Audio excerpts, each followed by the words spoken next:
વડોદરાના વાઘોડિયામાં વરસાદ બાદ રેસ્ક્યુ સુમનદીપ વિદ્યાપીઠ સામે વહીવટી તંત્ર દેવદૂત બન્યું છે। લક્ષ્મી હોસ્ટેલમાં ફસાયા હતા વિદ્યાર્થીઓ, 100 યુવતીઓ અને 40 યુવકો અને 10 મજૂરોનું રેસ્ક્યુ કરવામાં આવ્યું છે। તમામ લોકોને ટ્રેક્ટર દ્વારા સલામત સ્થળે ખસેડવામાં આવ્યા। પોલીસ અને વહીવટી તંત્રની કામગીરી પ્રશંસનીય કામગીરી સામે આવી છે।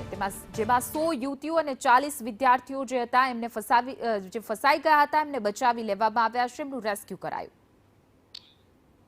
તો વડોદરાના વાઘોડિયાના દ્રશ્યો છે। સુમનદીપ વિદ્યાપીઠ સામે આ વહીવટી તંત્રનું આ કહેવાય કે પ્રશંસનીય કામગીરી, કારણ કે અહીંયા ફસાઈ ગયા હતા પાણીમાં 100 યુવતીઓ જે વિદ્યાર્થીઓ હતી એ ફસાઈ ગઈ હતી, સાથે જ 40 જેટલા વિદ્યાર્થીઓ ફસાયા હતા, સાથે અન્ય મજૂરો પણ ફસાયા હતા પાણીના પ્રવાહમાં, પરંતુ એ તમામને સુરક્ષિત રીતે બહાર કાઢવામાં આવ્યા હતા અને આ પોલીસની અને તંત્રની સફળ કામગીરી રહી કે તમામ લોકોને સુરક્ષિત રીતે બહાર કાઢવામાં આવ્યા।